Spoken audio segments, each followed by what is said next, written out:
Hari ini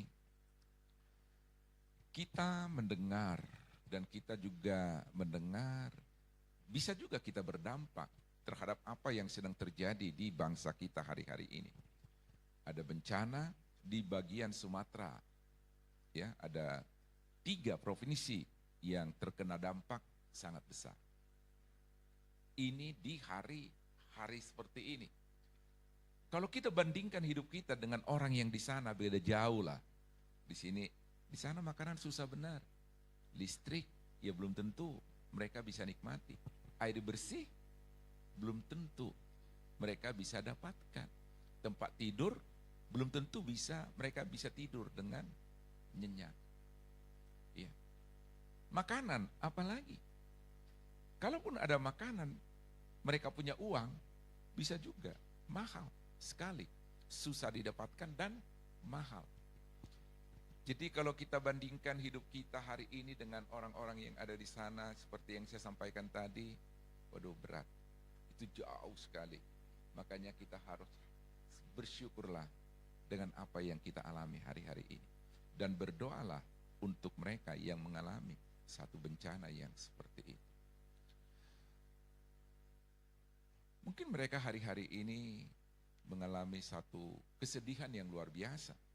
Karena yang tadinya mereka bersama dengan keluarga, ya bisa saja sudah ada kehilangan keluarga mereka. Ya, belum didapatkan dan sibuk untuk mencarinya hari-hari ini. Ya. Hari ini kita sedang digoncangkan. Kita sedang digoncangkan. Supaya apa? Apa yang tidak tergoncangkan itu tinggal tetap. Ya. Perasaan orang sedang digoncangkan hari-hari ini. Sukacita orang sedang digoncangkan hari-hari ini. Supaya apa? Kita bisa menemukan sukacita yang sejati itu di dalam kehidupan kita. Orang sedang digoncangkan. Bahwa Natal itu identik dengan sukacita dikatakan. Tetapi jangan sampai sukacita itu karena yang lain. Karena naik jabatan, karena apapun. Tetapi Tuhan mau pastikan bahwa sukacita kita itu adalah sukacita kita karena Tuhan saja. Amin.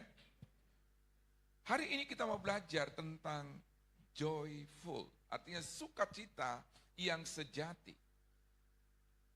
Dan sukacita ini bukan hanya kita untuk diri kita sendiri. Wah, saya penuh dengan sukacita.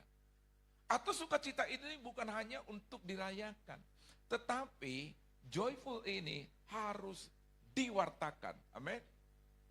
Kita dipanggil untuk bukan hanya mengalami sukacita, sukacita karena sembuh, sukacita karena apapun, tetapi kita diperintahkan untuk kita bisa menyatakan sukacita itu. Hanya orang yang memiliki sukacita lah yang bisa menyampaikan berita sukacita. Katakan amin. Tidak mungkin kita bisa menceritakan bersukacitalah senantiasa di dalam Tuhan. Sekali lagi kukatakan bersukacitalah, Filipi 4 ayat 4. Kalau kita belum mengalami sukacita itu. Hati-hati jangan sampai memberitakan sukacita palsu. Ya, slide berikutnya coba, ada pertanyaan di sini sebelum kita melanjutkan khotbah ini. Slide yang kedua. Semua orang punya rasa takut, betul? Apa yang paling kita takutkan hari ini? Coba jujur, kiri kanan, apa yang paling kamu takutin? Ini depan enggak ada. Apa yang paling kita takutkan? Takut suami marah, takut istri marah, takut uang enggak ada, takut segala macam, takut listrik padam, takut macam, ya, takut putus komunikasi, takut dia nanti saya ngomong dia marah. Semua orang punya ketakutan, takut trauma, ya, takut kambuh penyakit, darah tinggi, diabetes.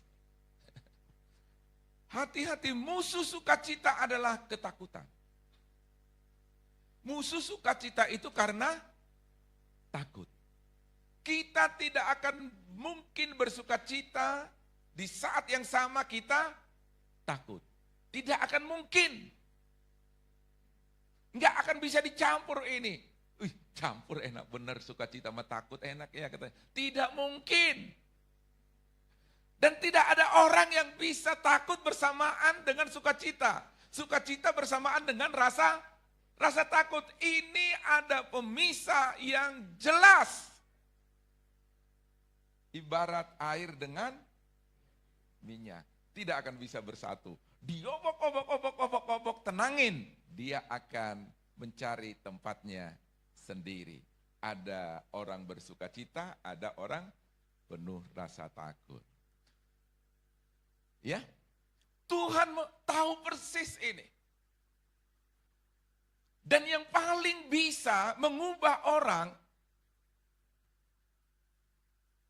bukan kejadian, tetapi yang paling bisa mengubah orang adalah kehadiran Tuhan di dalam hidupnya. Tidak ada cara lain untuk mengubah satu pribadi yang memiliki rasa takut yang besar. Tidak ada cara yang lain selain Tuhan mendatangi dia. Orang yang punya rasa takut yang besar, itu pasti menghindar ke sana dan kemari. Dia pasti cenderung untuk menghindar. Itu. Tetapi di hari ini, kita mau belajar firman Tuhan, bahwa Tuhan datang untuk menyingkirkan rasa takut dalam kehidupan kita. Dia gantikan dengan sukacita yang besar. Amin. Slide berikutnya. Yesus datang memberikan sukacita yang besar. Dia datang bukan hanya dirayakan dan dinikmati sendiri, tetapi diberitakan, diwartakan kepada orang lain. Dia datang, bukan kita yang mendatangi sukacita itu. Bukan kita yang meraihnya, tetapi dia mendatangi kita. Amin. Orang takut itu selalu menyingkir. Untuk dia bisa bersama-sama dengan kita, jangan panggil dia. Datangi dia. Amin. Datangi. Semakin kita nyatakan sukacita ini, semakin kita beritakan, maka kita akan mengalami sukacita ini semakin melimpah dalam kehidupan kita. Orang yang senantiasa memberitakan sukacita, kabar sukacita ini, dia tidak akan kehabisan sukacita. Tetapi dia akan mengalami sukacitanya akan semakin melimpah. Satu peristiwa yang kita mau belajar tentang sukacita ini adalah di dalam Lukas pasal yang kedua. Lukas 2 ayat 10 sampai 11 ini. Satu peristiwa di Bethlehem. Peristiwa ini sebelum saya lanjutkan, ini adalah di padang gembala. Dan padang ini dalam penafsiran atau dalam buku yang lain dikatakan bahwa tempat ini adalah tempat yang disebut dengan Migdal Eder. Ada satu tempat, memang padangnya luas sekali, Bogor kira-kira begitu, tetapi ada yang namanya Tugu Kujang, betul nggak? Nah di sana itu ada padang gembala, tetapi ada di sana disebut dengan menara kawanan domba, namanya Migdal Eder. Jadi di padang itu ada tempat, dan di sanalah malaikat nanti akan menemui para gembala ini. Nah di tempat inilah mereka memelihara, menjaga kawanan domba. Dan ini bukan sembarang domba, tetapi mereka menjaga domba ini agar siap untuk dibawa ke bait suci. Jadi mereka harus menjaganya dengan benar, harus sehat, benar, dan segala macam, tidak boleh cacat. Karena domba-domba yang mereka jagai adalah domba yang akan memenuhi persyaratan untuk dikorbankan di bait suci. Pertanyaannya, gembala ini orang cerdas apa enggak? Jangan sampai kita berpikir mereka adalah orang-orang yang juga orang kelas bawah, tidak begitu ya. Kalau mereka tidak jujur, kalau mereka tidak profesional di dalam pekerjaan mereka, mereka tidak akan bisa untuk memenuhi persyaratan, mempersiapkan domba untuk dipersembahkan di bait suci. Ini pekerjaan yang mulia. Maka dikatakan di dalam, selanjutnya di dalam ayat yang 10 ini kita baca, saya bacakan kepada kita semua. Kata malaikat itu kepada mereka, jangan takut, sebab sesungguhnya aku memberitakan kepadamu kesukaan yang besar, sukacita besar untuk seluruh bangsa. Hari ini telah lahir bagimu juru selamat, yaitu Kristus Tuhan di kota Daud. Saya tandain jangan takut. Kepada gembala inilah yang mereka bekerja ini, Tuhan pertama sekali menyatakan melalui malaikat kelahiran Yesus selain Maria dan Yusuf. Kepada gembala inilah, bukan kepada pembesar, bukan kepada orang-orang yang ahli-ahli Taurat pada saat itu, ahli-ahli agama, tetapi kepada gembala ini. Kesukaan besar, telah lahir bagimu juru selamat di kota Daud. Dan ini, rasa takut ini dialami juga oleh Zakaria. Silakan di slide-nya. Maka tampaklah kepada Zakaria bahwa malaikat yang sama mendatangi Zakaria juga. Imam, dia berkata, melihat hal itu ia terkejut menjadi takut. Tetapi malaikat itu berkata kepadanya, jangan takut. Ayat 14, engkau akan bersukacita dan bergembira. Bahkan banyak orang akan bersukacita atas kelahiran itu. Kelahiran Yohanes Pembaptis. Jadi ketakutan bukan hanya kepada Zakaria, kepada Maria pun, ibu Yesus juga. Ada rasa takut juga. Silakan. Bisa konsen ke sini yang pegang slide ya. Ketika malaikat itu masuk ke rumah Maria, ia berkata, salam hai engkau dikarunia Tuhan menyertai engkau. Maria terkejut. Mereka berkata perkataan itu. Lalu bertanya di dalam hatinya, apakah arti salam itu? Kata malaikat itu kepadanya, jangan takut. Apa? Hari Maria, sebab engkau beroleh kasih karunia di hadapan Allah. 3 orang ini, 3 kelompok ini, mereka bukan takut yang lain, tetapi mereka takut karena ada sesuatu kejadian yang luar biasa yang belum pernah mereka alami di dalam kehidupan mereka, yaitu malaikat mendatangi mereka. Ini adalah satu rasa takut yang mungkin belum pernah terjadi pada saat itu. 400 tahun lamanya peristiwa ini baru muncul. 400 tahun Tuhan tidak berbicara lagi kepada umat pada saat itu. Tetapi tiba-tiba Tuhan menampakkan diri kepada mereka. Yaitu dengan satu pesan, jangan takut. Ketakutan ini yang mereka alami adalah karena mereka sudah jarang, sudah tidak pernah mendengar ini lagi. Saya percaya rasa takut ini pun akan terjadi di dalam kehidupan kita kalau ini terjadi hari ini. Mungkin kita berkata, Tuhan, aku mau mengenal, aku mau mendengar, aku mau melihat. Kalau Tuhan benar-benar menampakkan diri kepada kita, kemungkinan besar kita akan takut. Ya jangan saya deh yang datang ya, saya suruh aja malaikat. Kita pun akan menangis dan ingin loncat juga. Karena apa? Kita tidak pernah melihat, tidak pernah mengalami seperti itu. Nah di dalam slide berikutnya dijelaskan seperti ini.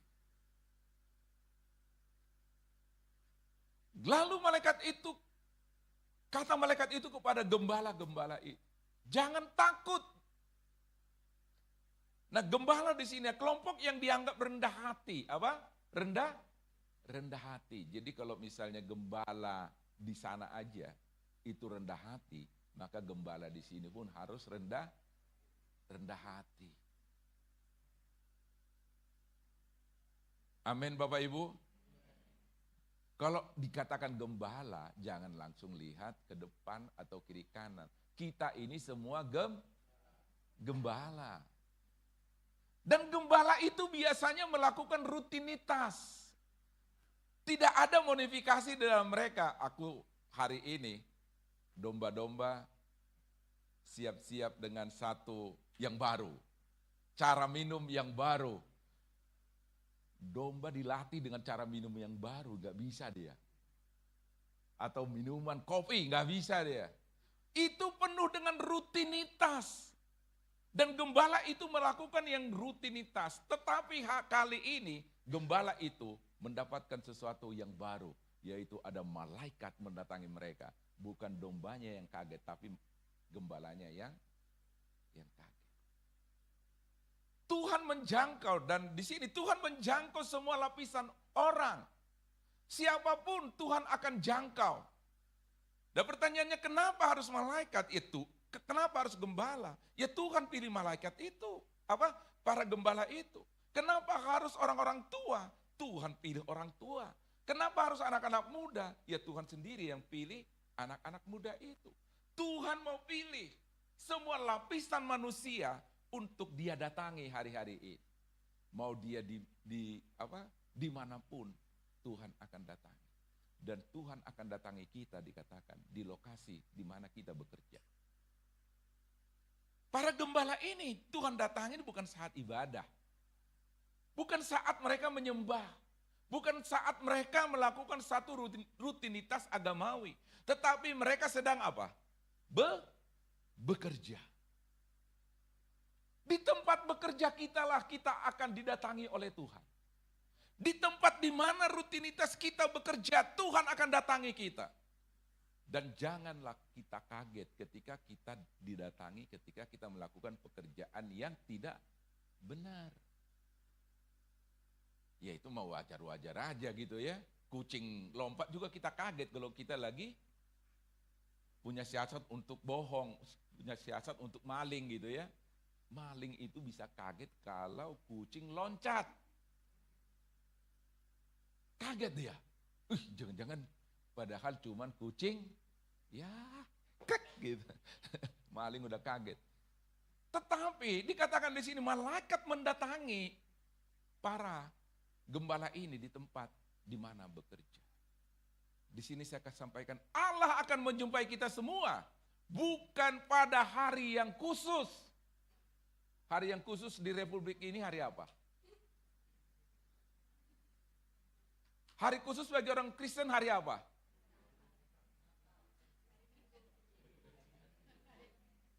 Hari Minggu lah. Secara khusus untuk GKKD jam berapa? 9. Tuhan bukan hanya menjumpai kita di hari khusus itu.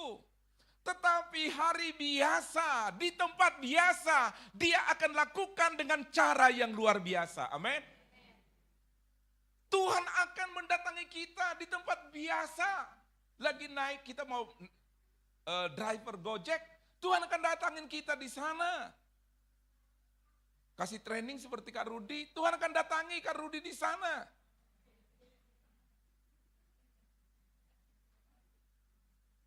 Tuhan akan datangi kita di mana kita bekerja.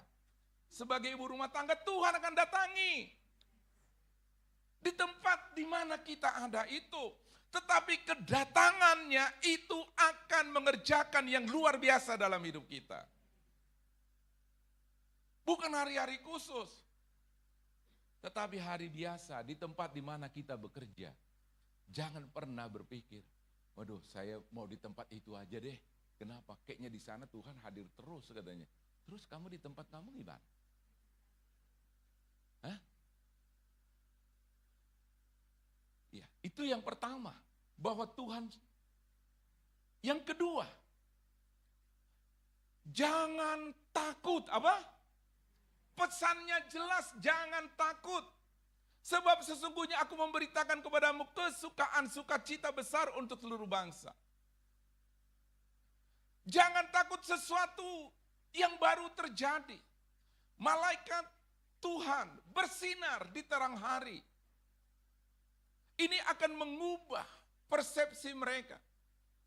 Nah, persepsi mereka bahwa kalau seperti ini, apakah Tuhan marah dalam hidup kami? Apakah Tuhan sedang akan menghukum kami? Sesuatu yang baru akan penuh dengan pertanyaan di dalam kehidupan kita. Tetapi Tuhan tidak pernah membawa kita untuk kita merasa menjadi takut. Tetapi Tuhan akan mendatangi kita. Dia akan memberikan satu sukacita yang besar dalam kehidupan kita. Kita Tuhan berikan roh yang benar untuk kita tidak lari dari hadapannya. Tuhan mendatangi kita agar kita bisa bersekutu dengan kita. Dia dengan kita. Dan percayalah, jangan takut ini. Itu hanya satu kuncinya, yaitu terima Tuhan di dalam kehidupan kita. Jangan pernah berpikir bahwa Tuhan mendatangi saya. Jangan pernah berpikir bahwa Tuhan murka. Atau ini kabar buruk. Atau ini sesuatu yang akan membuat kita terhakimi. Percayalah ketika Tuhan datang. Ketika firman Tuhan mendatangi kehidupan kita. Firman itu tidak akan menghakimi kita. Jadi kalau saya memberitakan firman Tuhan, ada di sini merasa terhakimi. Wah, berat benar. Firman Tuhan itu tujuannya bukan untuk menghakimi, tetapi untuk memulihkan. Amin. Memang kita melakukan banyak kesalahan, tetapi ketika firman Tuhan datang kepada kita, itu firman bukan untuk menghakimi, mengintimidasi kita. Tetapi firman Tuhan itu akan menghibur dan akan membangkitkan kita. Amin. Kita mendengar nasihat, kita mendengarkan khotbah. Itu bisa mengungkap semua apa yang kita lakukan. Tetapi percayalah, firman itu, khotbah itu bukan untuk menghakimi kita. Tetapi untuk memulihkan kita. Untuk memberikan sukacita di dalam kehidupan kita. Bahwa yang lama telah aku lepaskan dan yang baru aku terima. Aku takut tadinya hal ini terbongkar, tetapi sekarang karena firman Tuhan itu aku lepaskan dan aku terima pesan yang baru di dalam kehidupanku. Sekali lagi, hal yang lamalah, karakter yang lamalah yang menghalangi kita mengalami sukacita yang besar ini. Yang ketiga, ya, firman Tuhan katakan di dalam Yesaya 41 ayat 10. Jangan takut. Ini adalah nasihat yang sama diberikan melalui Yesaya. Jangan takut sebab aku menyertai engkau. Janganlah bimbang. Amin. Karena ini musuhnya. Jangan takut, jangan bimbang sebab aku ini Allahmu. Aku akan meneguhkan, bahkan akan menolong engkau. Aku akan memegang engkau dengan tangan kananku yang membawa kemenangan. Musuh sukacita adalah salah satunya adalah kekalahan. Tidak, coba tonton pemain sepak bola. Final gitu ya, Piala Champion, anak-anak muda pasti ibu-ibu nonton, itu enggak kira-kira begitu. Kita langsung bisa membedakan mana yang kalah, mana yang menang. Tidak akan mungkin. Inilah yang kalah dengan ekspresi, enggak akan mungkin disiarin itu. Yang disiarin langsung adalah inilah tim pemenang. Inilah pemain terbaik dan ini dan segala macam. Tuhan bilang di dalam Yesaya pasal 41 tadi. Jangan takut, amin. Pesan yang sama disampaikan oleh malaikat kepada Maria, kepada gembala dan kepada Zakaria. Jangan takut, karena aku menyertai engkau. Jangan bimbang. Apa yang membuat kita bimbang hari-hari ini? Ya. Aku akan meneguhkan dan bahkan akan menolong engkau. Aku akan memegang engkau dengan tangan kananku. Amin. Bisa kita bayangkan bahwa Tuhan memegang kita dengan tangan kanannya. Tidak akan ada musuh yang bisa mendekat ketika ada tangan kanan Tuhan memegang hidup kita. Iblis akan takut bukan betapa hebatnya kita, tapi iblis akan takut ketika kita ada di tangan kanannya Tuhan. Amin, para ibu-ibu. Engkau ada di tangan kanannya Tuhan. Dan dikatakan di dalam 1 Timotius tadi dikatakan, sebab Allah memberikan kepada kita bukan apa? Roh ketakutan. Melainkan roh yang membangkitkan kekuatan dan kasih dan ketertiban. Yesus datang menggantikan ketakutan menjadi sukacita. Berikan kemuliaan bagi Tuhan. Dia datang untuk menggantikan ketakutan menjadi sukacita. Tinggalkan ketakutan itu. Raih sukacita yang disediakan oleh Yesus bagi kita.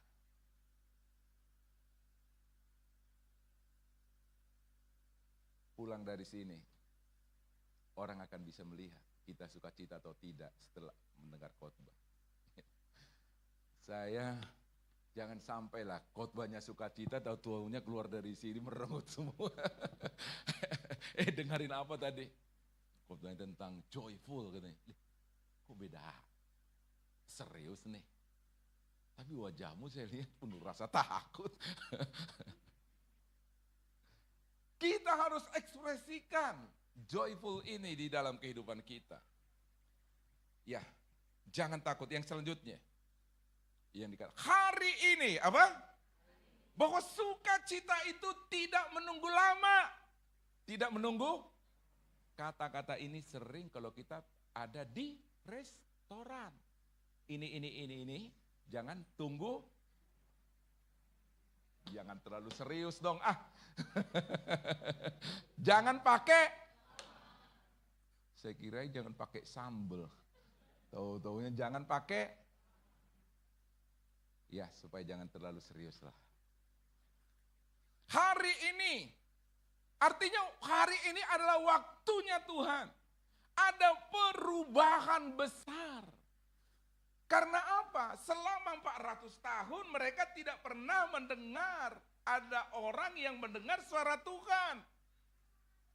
Tetapi dikatakan hari ini, itu akan menggoncangkan. Bagi pekerja selama ini nggak dapat bonus, hari ini kamu dapat bonus, tergoncang nggak? Karena udah lama tidak dapat. Kalau dicontohkan begitu langsung ngerti nih. Selama ini mereka tidak pernah mendengar lagi Tuhan bicara kepada mereka. Tetapi malaikat datang hari ini. Kaget. Selama ini jualan cuman dapat 100.000, 200.000, 300.000 gitu kan. Tapi hari ini 10 juta. Kaget enggak? Apa?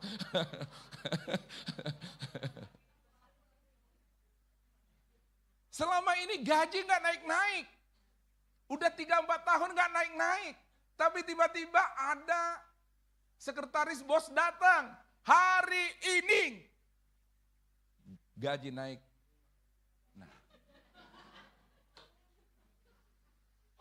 Nah kira-kira goncangan lebih dahsyat daripada itu goncangan ini. Karena apa? Hari ini sesuatu yang tidak pernah terjadi lagi. Tuhan mau kerjakan di dalam kita. Sesuatu yang tidak pernah terjadi. Dan sesuatu itu adalah satu percepatan yang besar di dalam kehidupan kita. Tuhan akan gantikan hari-hari yang lalu. Tuhan akan gantikan itu. Tuhan akan berkati kita berlipat kali ganda. Bukan besok. Tidak pakai lama. Tapi apa? Hari ini.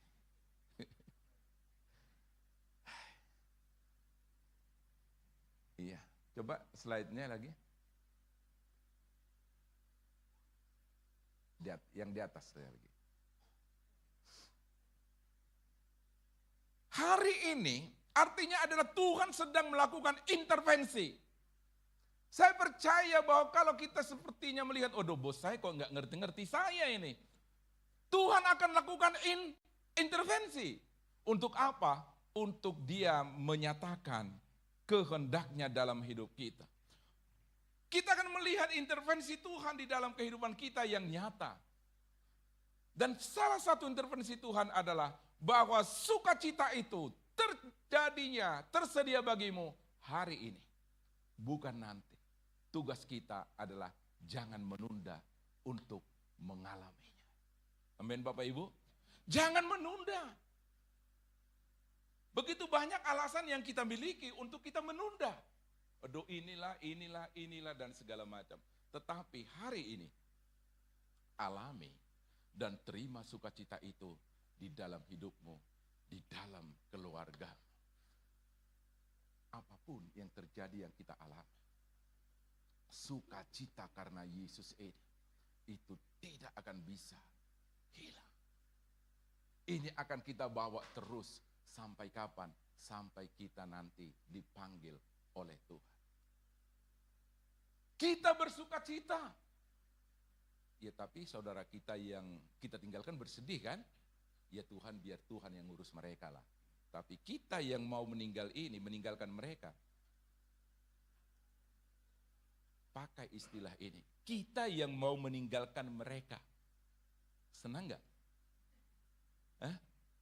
Kita yang mau meninggalkan mereka untuk kita duluan ke rumah Bapa di sorga. Kita harus senang. Sukacita. Mereka sedih. Ya biar Tuhan yang ngurus mereka. Jangan kita yang ngurus. Tuhan, saudaraku lagi sedih itu. Saya mau turun dulu untuk ngurus. Saya yang ngurus. Kamu yang ngurus malah berantakan. Udah terbukti. Misalnya 70 tahun kamu ngurus, mereka malah repot. Terus. Marah-marah terus. Sekarang saya mau ambil kamu. Biar aku yang ngurus mereka. Yang keempat. Telah lahir bagimu Kristus Tuhan. Inilah yang menjadi sumber sukacita kita itu. Bukan yang lain. Telah ada ini, dan segala macam. Sukacita keselamatan bukan hasil usaha. Amin. Sukacita ini bukan hasil usaha. Kalau itu hasil usaha kita, itu palsu. Itu akan hilang dengan seiring berjalannya waktu. Dengan berganti-gantinya kejadian di dalam kehidupan kita. Kalau itu hasil usaha kita. Sukacita yang benar, yang besar itu hanya karena Tuhan. Bukan hasil usaha atau keberhasilan. Ya. Bukan karena harta dan bukan karena uang atau jabatan. Tapi sukacita yang besar itu karena Yesus lahir di dalam hidupku. Amin. Itulah sukacita terbesar. Itulah sukacita sejati. Itulah sukacita surgawi yang aku akan beritakan ke seluruh dunia ini. Jangan tertipu. Jangan sampai orang menyimpulkan kita. Kita datang bersiul-siul gitu ya. Saya agak sulit bersiul sekarang. Belum, nanti latihan saya. Kita datang, waduh, Papa datang. Kayaknya bawa duit deh. Soalnya kenapa? Dia senang. Orang bersiul bukan karena takut. Tidak akan mungkin orang ketakutan bersiul. Gak akan.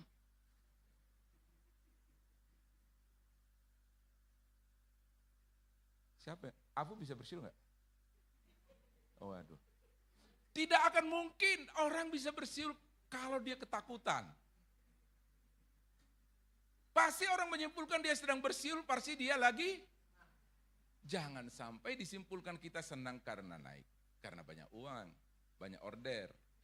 Ya, ini banyak panggilan nih. Ya. Kalau kawan kita kan banyak panggilan nih, dia senang bersiul, bang. Ngopi yuk.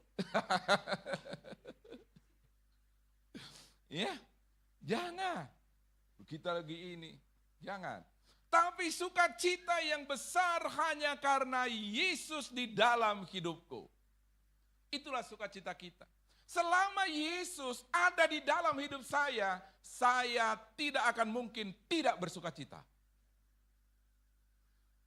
Selama Dia ada.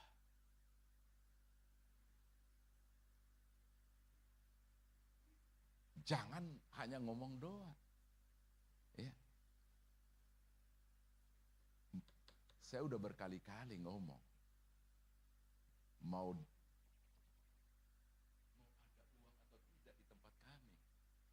bulang nggak pernah tahu. Ini boleh ini.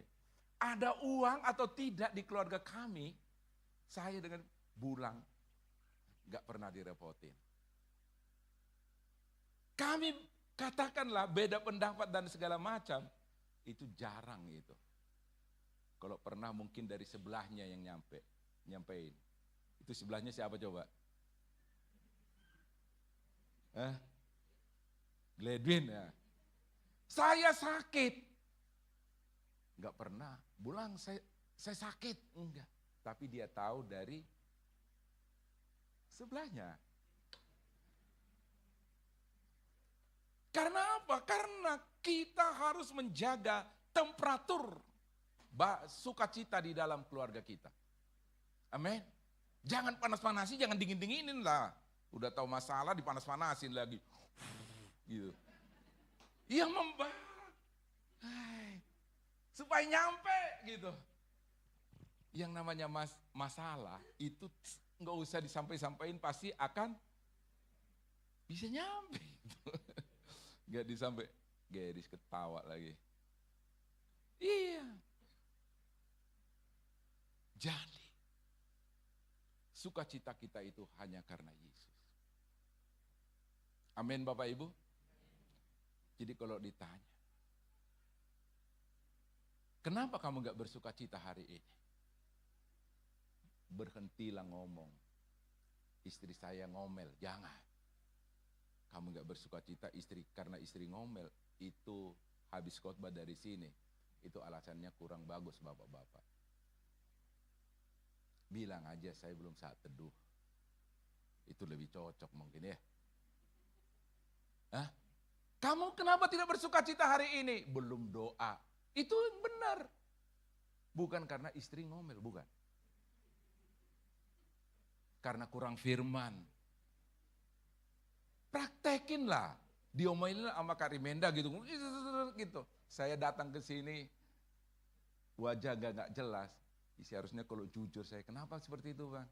Saya diomelin di rumah.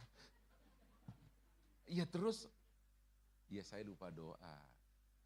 Lupa saat teduh, lupa apa lagi, tidak memuji Tuhan. Tidak ingat Yesus, ingatnya omelan. Hah? Pasti kita berantem deh. Hah? Yesus mau menjadi dia pusat daripada hidup kita. Sentral daripada kehidupan kita. Dialah sukacitaku. Kaulah sukacitaku. Itu harus. Karena dunia ini akan berubah. Dulu dia bisa menghibur kita, suatu saat dia ngomelin kita. Dia yang paling dekat dengan kita, suatu saat dia bisa melukai kita. Tetapi Tuhanlah yang akan menjadi penolong bagi kehidupan kita, yang memegang tangan kanan kita dan yang menolong kita, memberikan kemenangan bagi kita. Amin para ibu-ibu. Serius ini. Ya. Ya supaya jangan hanya suami aja tadi kan, sekarang para ibu-ibu. Jangan para ibu-ibu ngomel-ngomel dan segala macam ngomongannya. Kenapa? Karena suami saya tidak benar. Iya memang dia kurang benar. Tapi yang tidak pernah salah itu adalah Tuhan sendiri. Ingatlah Tuhan di balik omelannya. Jangan ingat dia di balik omelannya. Udah omelannya diingat terus, wajahnya muncul terus lagi.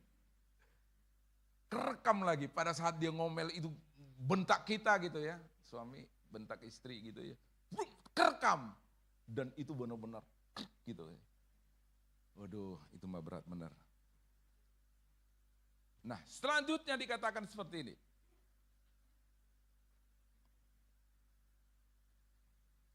Kalau kita sudah mengerti bahwa Kristuslah, Yesuslah yang menjadi sumber sukacita kita.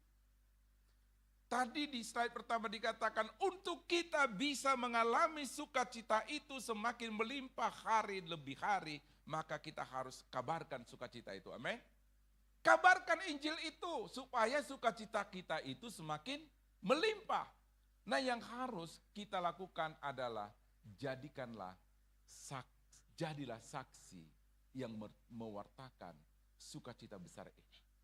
Jangan hanya untuk kita sendiri. Kristus telah datang, Injil telah datang, kabar baik itu telah ada dalam hidup kita. Dan keselamatan bagi dunia itu sudah tersedia di dalam Kristus. Dan itu sudah digenapi 2000 tahun lebih yang lalu di Bethlehem. Nah, sekarang tugas kita apa? Tugas kita bukan untuk menyambut bayi yang lahir, bukan. Tugas kita bukan menyambut dia lahir di Bethlehem lagi. Tetapi tugas kita adalah menyongsong kedatangannya untuk yang kedua kalinya. Karena apa? Sukacita di Bethlehem pada saat Yesus lahir. Itu ada sukacita yang lebih besar lagi. Yaitu ketika Yesus datang untuk yang kedua kalinya. Kita harus sampaikan ada sukacita yang lebih besar lagi. Yaitu pada saat Yesus datang kedua kali menggenapi janjinya. Bersiaplah. Itu yang harus kita beritakan. Bersiaplah untuk menyambut kedatangannya yang kedua. Tetapi untuk engkau bisa menyambut kedatangannya yang kedua, harus engkau menerima kedatangannya yang pertama. Karena tidak mungkin yang kedua kamu sambut, sementara yang pertama kamu nggak terima. Betul nggak? Kita orang percaya harus berkata kepada dunia ini, Yesus akan datang, sukacita yang besar akan melingkupi bumi ini ketika dia datang untuk yang kedua kalinya. Nah, untuk kamu bisa sambut yang kedua kali, terimalah dia yang datang yang pertama itu. Nah, supaya kamu menjadi siap menyambut kedatangannya yang kedua. Silakan coba dibuka slide-nya lagi. Dan dikatakan dalam Wahyu pasal yang ke-22, 20 dikatakan seperti ini. Semuanya ini, bahwa kedatangannya yang kedua itu pasti akan digenapi. Seperti kedatangannya yang pertama. Ini ia yang memberi kesaksian tentang semuanya ini berfirman. Bahwa kita sebagai umat Tuhan kita harus mengabarkan, menceritakan. Untuk kita semua siap untuk kedatangannya yang kedua. Karena di sana sukacita yang besar itu akan kita alami. Ia yang memberi kesaksian tentang semuanya itu berfirman. Ya, aku datang segera. Amin. Bukan aku lahir segera lagi. Aku datang segera. Yang mengatakan amin itu jemaat.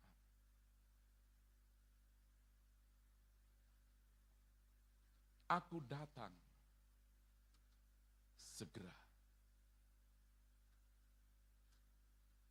Dan kalau kita tidak terlibat untuk menyiapkan kedatangannya yang kedua ini, sukacita kita tidak akan melimpah. Sukacita kita akan melimpah ketika kita menggenapi ini. Aku akan menjadi saksinya untuk menyampaikan kabar baik bahwa Yesus akan datang untuk yang kedua kali. Dan kitab Wahyu pasal yang ke-22 ini ditutup. Buku kita ini ditutup dengan pasal ayat yang ke-21. Kita sering mengingat Kejadian 1 ayat 1, betul enggak? Semua langsung hafal. Tapi akhir daripada semuanya itu, kita jarang untuk mengingatnya. Bahwa akhirnya adalah, kalau di sana pada mulanya, di sini akhirnya, kasih karunia Tuhan Yesus menyertai kamu sekalian. Amin. Bersukacitalah senantiasa di dalam Tuhan. Sekali lagi katakan bersukacitalah. Filipi 4 ayat 4 dikatakan seperti itu. Mari Bapak Ibu, coba ekspresikan wajah sukacitanya kepada kiri kanan. Tinggalkan ketakutan, ya. Ya. Kita mau nyanyikan satu pujian, sukacitaku penuh.